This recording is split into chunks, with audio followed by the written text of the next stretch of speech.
All right. Thanks for tuning in, everyone. I am purring puppy.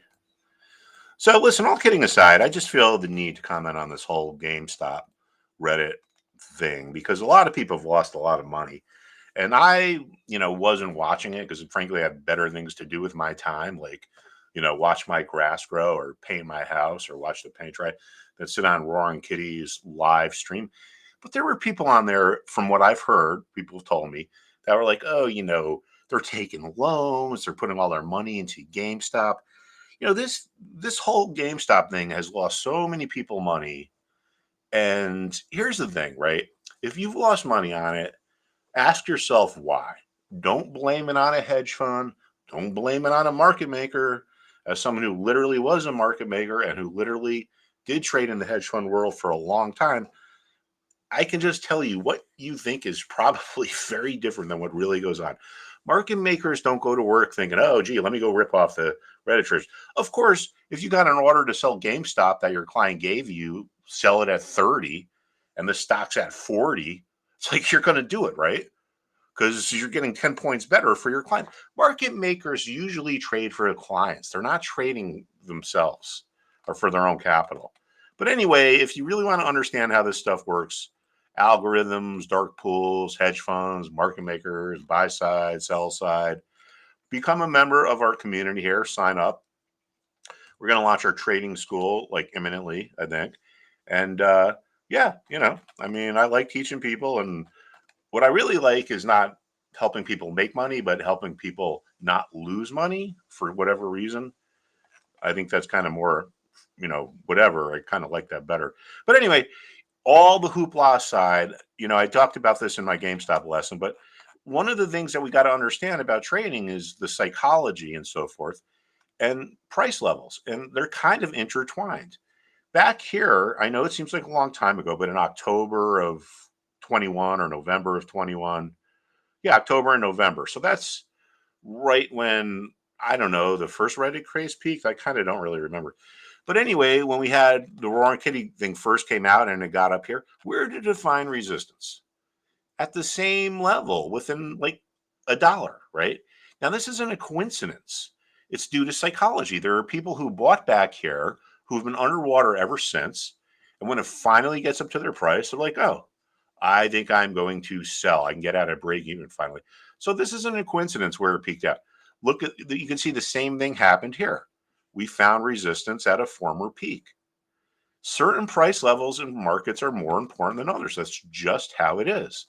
So if you can understand that and you can understand psychology, then you're well on your way to becoming a successful trader.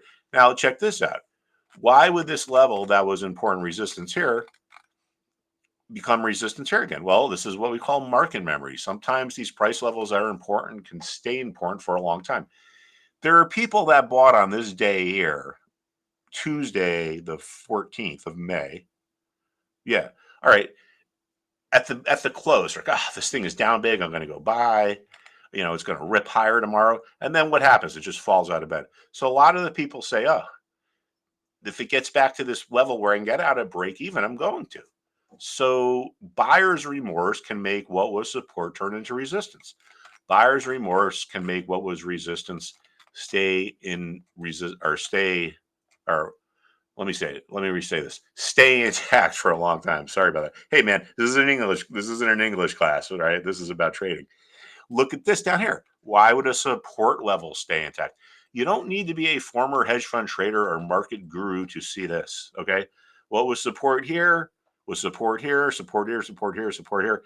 This is because of seller's remorse. There's people who sell, and when the price eventually goes higher, they regret selling. And they say, I made a mistake. If I could buy my shares back at the same price I sold them at, I'm going to. Remorseful sellers placing buy orders at the level that was resistance at the level that was support can keep it support. We also see seller's remorse manifested in this other market dynamic. What was resistance can become support also because of seller's remorse. People sold. Think about it. You sell something at, maybe the charts are kind of freaking out a little bit, but just think about this. You sell something at 20 and it goes to 22. Haven't you ever said to yourself, oh, if this thing gets back to 20, I'm just going to buy my shares back? You probably have. Now, that's the exact thing that's going on here.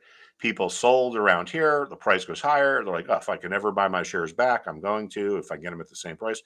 So some price levels are more important than others. Seller's remorse could keep support intact for a while. It can turn resistance into support. All right, so let's go look at SPY here and see what's going on. And what is absolutely amazing, and I've been doing this for a long time, but look at this. We can see the same stuff going on here. What was resistance becomes support over here. People sell, the price goes lower, finally goes higher. They say, oh, if I can buy my shares back at the same price I sold them at, I'm going to. Seller's remorse can make what was resistance become support. And that's exactly what is going on now with the S&P, right? Resistance here has become support over the past couple of days. So the critical level to watch this week is, I would say, about let me check that again. Just give us a nice round number. 532.80. This is short term, right? It was here, there's people who bought and sold over here. People who bought, like, people who sold, it's like, I did a great job, but if it gets back, oh man, damn, now it's going higher. Blah, blah, blah, if it gets back to my level. So anyway, so in the institutional world, this is the stuff that traders look at. We don't have like these secret systems or whatever. It's just, what are the important price levels? I mean, if you're a market maker, your whole basically job description revolves around being able to identify important price levels. Look at this. Here's NVDA. What do we got here? Resistance here became resistance again. Remember, people bought back here, trying to get out over here, break even. Support becomes resistance. Resistance becomes support. The reason why we can see this on charts of different things is because we're looking at the psychology of the people that do the trading. And regardless of what you trade, regardless of what your style is, regardless of what your time frame is, you experience the same emotions. And this is what good traders finally come to understand. And most traders never make it to that level. They think that's like, oh, there's like a secret system or whatever,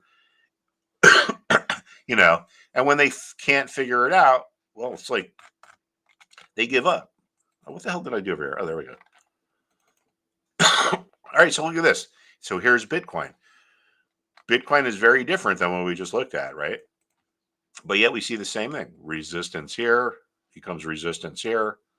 Resistance here becomes support here. So why is this important? Well, if you know where these price levels are, it's like your roadmap to profit, man. It's like, it's like when something gets to an important price level, notice it doesn't stay there for too long. It's like wham, bam.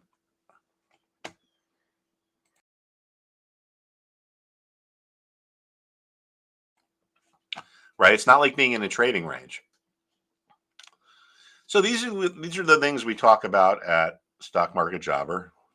Oh, look at this. Oil, same thing, right?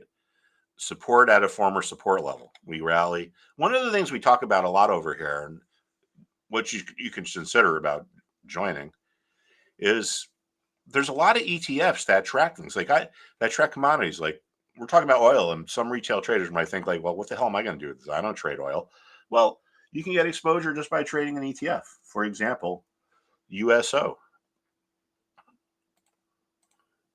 Sometimes it's actually kind of even easier to trade commodities because commodity traders tend to be more technical than stock traders. In other words, technical analysis stuff. So you tend to get the patterns that are a little bit more predictable, for lack of a better term. All right, everybody. Thank you so much. I'll see you tomorrow at 8 in the morning for our live stream, and I hope you have a good night.